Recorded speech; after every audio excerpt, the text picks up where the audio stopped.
Babu, now we will see MCQ 17. Tonight I will send you 4 to 5 MCQ which are important for your exam point of view. Now we will see. और क्या बोलते हैं, hot and deep mind का ventilation के लिए हम आपको group में जो एनसीएल के लिए हम पार्ट 35 बताए थे वो भेजे हैं। और जो बच्चे ग्रुप से नहीं जुड़े हुए CIL रिक्रूटमेंट प्लेलिस्ट में जाइए, पार्ट 35 देखिए, हार्ट एंड डीप माइंड्स के लिए क्या वेंटिलेशन सिस्टम रहता है वहां बताया हुआ, और भी चीज होगा उसमें। अब ग्रुप में जुड़े हुए बच्चों को कुछ कुछ चीजें हम भेजे 8-10 को वीडियोस, उनको पक्का एक बार कल तक रिवाइज कर लीजिएगा। परसों के दिन तो खेते जोतने जाना है, टिलेज करेंगे ना, तो आज सॉइल एमेलियोरेशन कर लीजिए, ठीक है। उसके पहले मल्चेस कर लीजिएगा।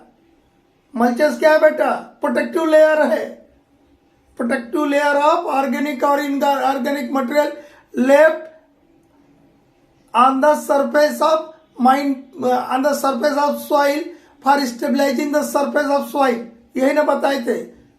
वो मल्चिंग हो गया, एक सुरक्षात्मक और जिससे कि इवापोरेशन ऑफ मॉइस्चर को रोकने के लिए काम आता है, सॉइल इरोजन रुकता है, मल्चेस में बताए थे ना।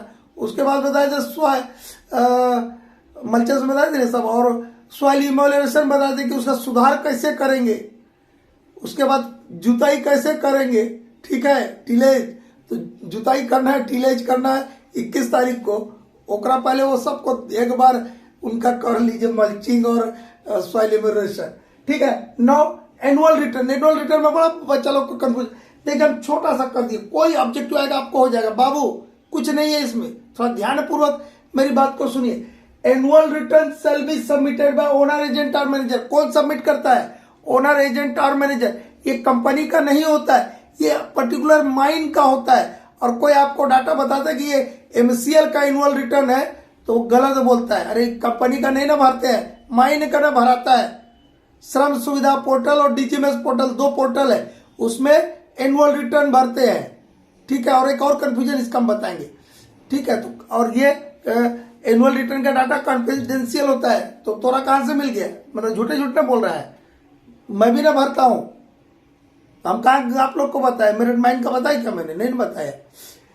Annual return shall be submitted by owner, agent और मैनेजर। ओनर, एजेंट या मैनेजर करेगा। ये फॉर्म 3 में करते हैं और 3 आदमी को देते हैं। जैसे उधर नोटिस ऑफ डिजीज 5 आदमी को फॉर्म 5 में बताए थे, नोटिस ऑफ डिजीज 5 आदमी को 5 फॉर्म में बताए थे। एनुअल रिटर्न फॉर्म 3 में 3 आदमी को देते हैं। 3 कौन आदमी देते हैं? Chief inspector mines, regional inspector mines और DM साहब को।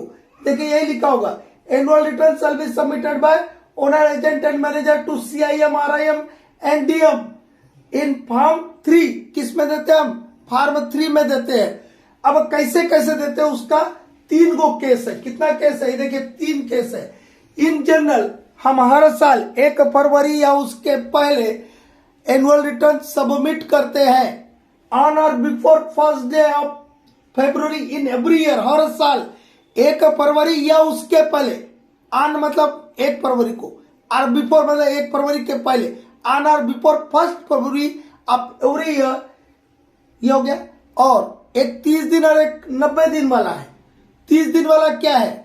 ये तो जनरल केस हो गया, ये तो हर साल आपको करना है। लेकिन कभी कभी कुछ चीजें बदल जाती, सिनारियो चेंज हो जाता है। तो सिनारियो चेंज होता है तो आपको एनुअल रिटर्न फिर से भरना होता है, भले चाहे आपने 1 फरवरी या उसके पहले एनुअल रिटर्न सबमिट क्यों ना कर दिया हो। क्या सिनारियो चेंज हुआ?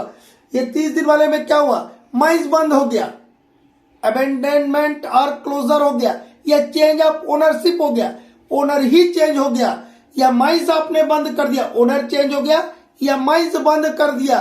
तो जब आपने बंद किया या ओनर चेंज हुआ, उसके 30 दिन के अंदर में आपको एनुअल रिटर्न सबमिट करना है। With in 30 days of abandonment और क्लोजर और चेंज ऑफ ओनरशिप, और विद इन 90 डेज और with in 90 days of discontinuous for a period exceeding 60 days. 60 दिन से ज्यादा के लिए अपने काम को स्थगित करके रखा है। 60 दिन से अधिक के लिए आपने अपने काम को, माइनिंग ऑपरेशन को बंद करके रखा है, तो 90 दिन के अंदर में आपको एनुअल रिटर्न सबमिट करना है।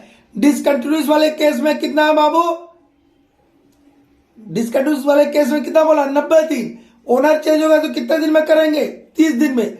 माइंस बंद कर दिया तो कितने दिन में करेंगे? 30 दिन में। और इन जनरल हमको हर साल कब भरना है? 1 फरवरी या उसके पहले। किस में भरेंगे? फार्म 3 में भरेंगे। कितने आदमी को देंगे? 3 आदमी को देंगे, CIM, RIM और DM को। फिर वो माइंस रूल्स में जो फार्म टी में एनुअल रिटर्न देना, वो क्या चीज है?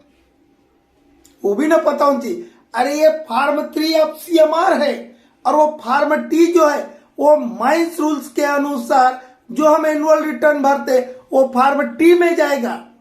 क्लियर हुआ कि नहीं हुआ? अब गड़बड़ाना मत कि अभी भी पूछेगा। फार्म टी में भी एनुअल रिटर्न जाता है, लेकिन माइंस रूल्स के अनुसार जो एनुअल रिटर्न हमको भेजना है, PME, IME और बहुत सारा चीज है, उसको फार्म को खोल के देखेगा फार्म टी को, तो उस फार्म टी में वो माइंस रूल्स के अनुसार की चीजें फार्म टी में एनुअल रिटर्न में हम भेजते हैं। माइंस रूल्स 1955 के फार्म टी जो नया फार्म है उसके तहत एनुअल रिटर्न भेजते हैं माइंस रूल्स के अंतर्गत। और CMR के अंतर्गत आपको जो एनुअल रिटर्न देना है वो फार्म 3 में देना है, 3 आदमी को देना है, CIM, RIM और DM को। इन जनरल हर साल 1 फरवरी या उसके पहले ओनर बदल गया, माइंस बंद हो गया, 30 दिन के अंदर डिसकंटिन्यूस किया तो 90 दिन के अंदर खत्म हो गया, बहुत हो गया। ठीक है, notice of opening of mind या नोटिस ऑफ ओपनिंग लिखेगा सिर्फ। इसका मतलब क्या? Notice of opening of mind 100 बार हम इसको भी बता चुके हैं चैनल में, लेकिन सोचा कि एक बार फिर बता दिया जाए। तो ये किसके तहत होता है? Notice of opening of mind mines act के सेक्शन 16 और रेगुलेशन 3। ये जो चीज बताया एनुअल रिटर्न, ये रेगुलेशन 4 का चीज है। एनुअल रिटर्न किसमें है जी? रेगुलेशन 4 में। और notice of opening of mind किसमें है? रेगुलेशन नंबर 3 में और सेक्शन 16 में। किसमें है? सेक्शन 16 में। माइंस एक्ट के सेक्शन 16 और रेगुलेशन 3 के तहत हम notice of opening of mind भेजते हैं। ठीक है, कितने आदमी को भेजते हैं? 3 आदमी को भेजते हैं। अब बच्चा लोग को बड़ा कंफ्यूज है, सर रीजनल इंस्पेक्टर वहां क्या लिखा रेगुलेशन देखे, and a copy thereof to the regional inspector. Regional inspector को नोटिस का कॉपी देना, नोटिस नहीं देना है। अरे कई बार तुम देखते हो डिस्ट्रीब्यूशन या कॉपी टू लिखा रहता, वो अलग मीनिंग है, वो इन्फॉर्मेशन के लिए है। और नोटिस दिया वो अलग चीज है। Notice of opening of mind 3 ही आदमी को देते हैं। कितने आदमी को देते हैं? 3 आदमी को। चीफ इंस्पेक्टर ऑफ माइंस को, चीफ कंट्रोलर ऑफ IBM को और DM को। ये 3 आदमी को हम notice of opening of mind देंगे। कितना दिन पहले देंगे? 30 दिन पहले देंगे। कितना दिन पहले देंगे? माइंड खोलने का सूचना, नोटिस मतलब क्या होता? सूचना कितना दिन पहले देंगे? 30 दिन पहले देंगे। कौन फॉर्म में देंगे? फर्स्ट A में देंगे। ठीक है, और माइंड खुल गया कि नहीं खुला? माइंड खुल गया तो उसका एक्चुअल डेट किसको कम्युनिकेट कीजिएगा? CIM और RIM को तत्काल कम्युनिकेट कीजिएगा कि सर हमने जो आपसे परमिशन लिया था माइंड खोलने का, वो हम माइंस खोल लिए। वो actual date of opening of mines shall be communicated forthwith to the regional inspector of mines and chief inspector of mines. ठीक है, वो अलग चीज है। खुल गया तब की बात है। खोलने के लिए हम सिर्फ 3 ही आदमी को देते हैं। और किस फॉर्म में देते हैं? 1A में। हम वो एक चीज बताए थे, ओरेड। क्या चीज बताए थे? ओरेड कई बार बताए हैं। फार्म सब CMR में देख लीजिए, ओरेड। ये ओरेड को याद रखिएगा। O पर ओपनिंग, R पर रीओपनिंग, A पर अबेंडनमेंट और क्लोजर, D पर डिसकंटिन्यूस।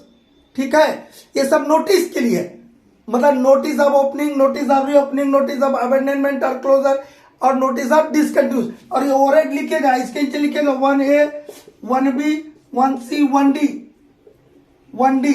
ठीक है, O के नीचे 1A, R के नीचे मतलब 1A, 1B, 1C, 1D ओरेड लिख दीजिए। उसके नीचे 1A, 1B, 1C, 1D लिख दीजिएगा। ये फार्म के नाम है और ये नोटिस का नाम है। ठीक है, नोटिस ऑफ ओपनिंग 1A में, रीओपनिंग का नोटिस 1B में, अबेंडनमेंट और क्लोजर का 1C में, डिसकंटिन्यूस का 1D में। ऐसा कभी बताए होंगे। ठीक है, तो इसको भी ध्यानपूर्वक देख लीजिएगा।